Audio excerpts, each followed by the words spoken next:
Assalamualaikum warahmatullahi wabarakatuh. Jadi kemarin penulis bahas soal ya jangan niru orang gagal. Nah, kenapa terus orang-orang itu gagal gitu ya. Jadi banyak orang yang ingin meniru atau ya menilai itu terus kemudian gagal itu karena kurangnya informasi biasanya. Jadi ketika orang ngomong minyak goreng itu hanya untuk menggoreng, itu biasanya karena orangnya kurang informasi. Informasinya ya banyak. Contohnya adalah dari sisi sejarah. Dari sisi sejarah, minyak sawit itu awalnya adalah dipergunakan sebagai pelumas, sebagai bahan sabun. Jadi untuk awal-awal minyak sawit itu bukanlah minyak goreng. Jadi yang lebih dikenal dulu adalah sebagai bahan sabun dan pelumas. Ini ada jelas ya catatannya sejarah banyak. Mau yang bahasa Indonesia, mau yang bahasa Inggris, banyak informasi soal sejarah minyak sawit sebagai bahan sabun atau pelumas. Terus baru kemudian di zamannya Pak Harto ketika kopra itu harganya mahal, ketika bahan untuk minyak kelapa itu mahal, orang-orang disarankan atau setengah dipaksa untuk menggunakan minyak kelapa sawit sebagai minyak goreng. Jadi nggak langsung ya. Awal-awal itu minyak sawit bukanlah minyak goreng, tapi ya kemudian karena ada keterbatasan bahan kopra, akhirnya minyak kelapa dihilangkan, diganti dengan kelapa sawit untuk bahan minyak gorengnya. Alasan pemakaian minyak sawit itu adalah lebih murah. Cuma ada kelemahan, dia kalau dipakai untuk menggoreng cepat rusak. Jadi karena cepat rusak, cepat harus diganti. Sementara kalau pakai minyak kelapa lebih awet bahannya.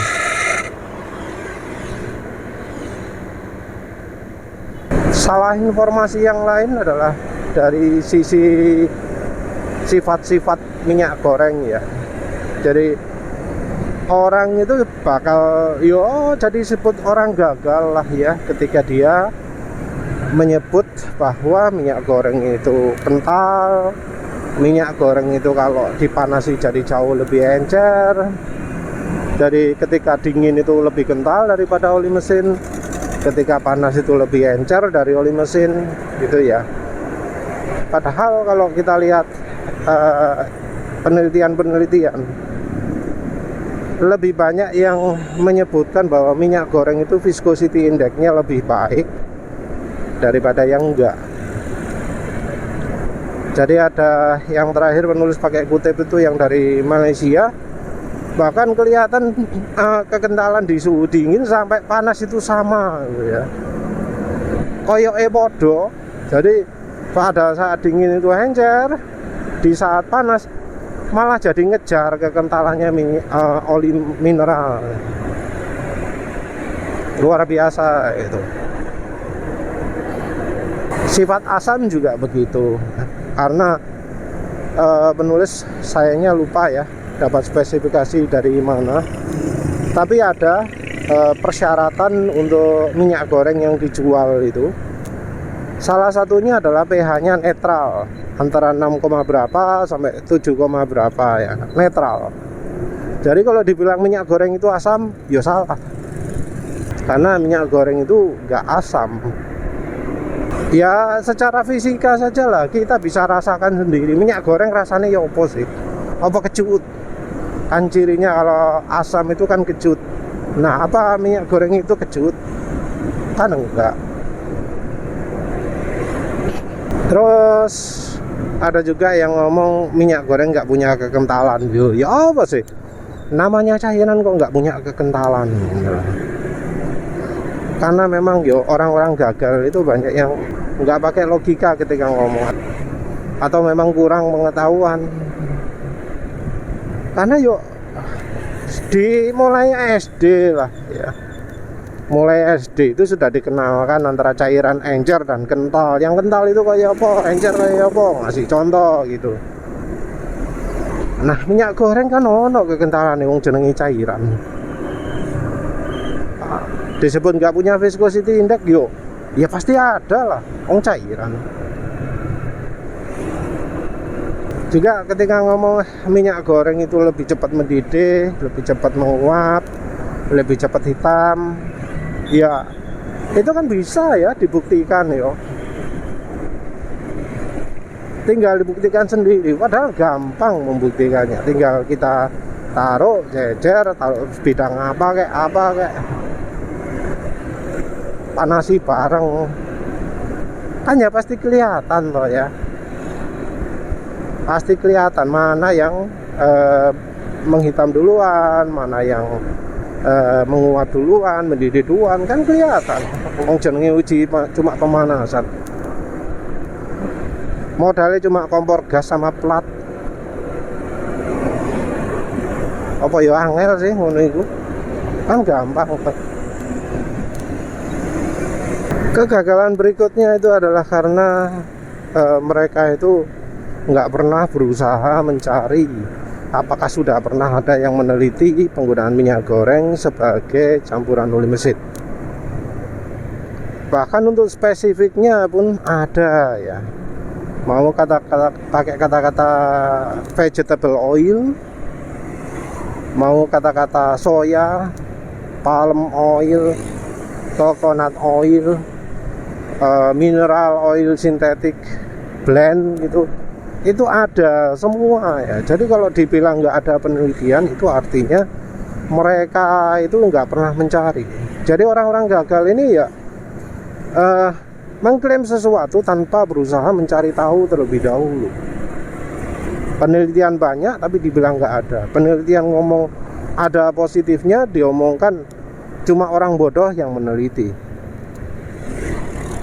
Jadi ya makanya salah arah. Karena yo dipikir nggak ada penelitian, cuma orang bodoh yang meneliti, cuma orang bodoh yang kepikiran. Padahal ya cukup banyak penelitian-penelitian yang dilakukan mulai dari insinyur sampai profesor. Terus juga yang salah berikutnya adalah asumsi soal minyak gorengnya sendiri.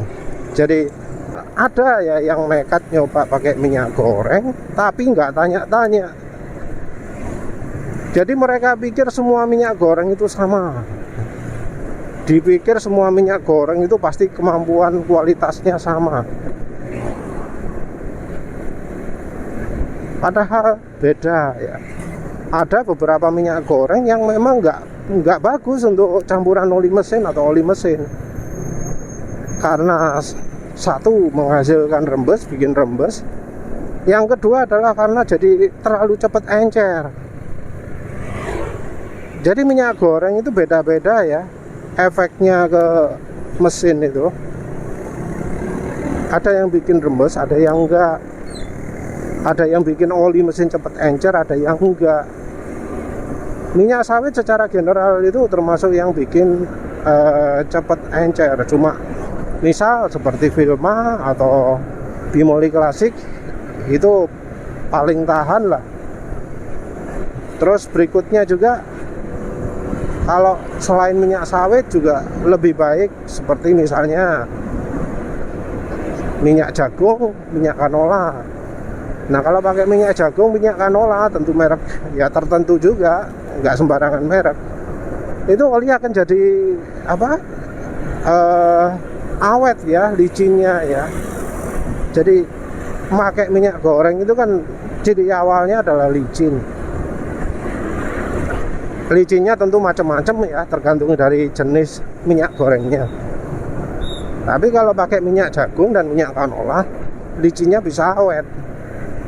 Untuk mobil cocoknya canola, untuk motor cocoknya jagung, gitu ya. Kira-kira kayak gitulah. Merek yang rekomendasi Dianas, CCO, pemane mungkin Golden Bridge. merek Tropicana Slim, merek Mazola itu nggak rekomendasi. Untuk minyak sawit yang nggak rekomendasi ya kayak Xania, Fortune, Sofia, ya Tropicana Slim juga, Komane, Ambolali. Tapi minyak goreng yang paling rekomendasi adalah KCO ya. KCO itu harganya sekitar 45.000, merupakan campuran minyak jagung dan minyak sawit.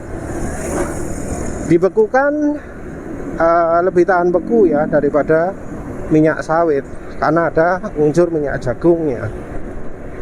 Ya tentu kalah ya dengan minyak jagung 100% seperti JCO Dianas. Tapi sebagai oli mesin, campuran oli mesin, KCO itu paling ideal. Dari harga memang lebih mahal dari minyak sawit, tapi ya nggak sampai 80.000, 100.000 gitu ya. Sudah cocok lah kalau mau dipakai sebagai campuran oli mesin. Harga juga setara oli mesin. Tapi inti utamanya orang gagal itu adalah karena nggak tanya-tanya, kurang pengetahuan, nggak nyoba sendiri. Makanya omongannya yo ngawur di sini, nggak sesuai informasi, nggak sesuai fakta ya. Dan yo terkesan yo ngomong minyak goreng kok asam, minyak goreng kok nggak punya kekentalan, minyak goreng kok disebut kalau dingin itu kental. Kalau taruh freezer ya beku emang, tapi ya nggak semua minyak goreng itu ditaruh freezer beku. Kemana ya wes lah, itu saja. Terima kasih sudah menonton. Assalamualaikum warahmatullahi wabarakatuh.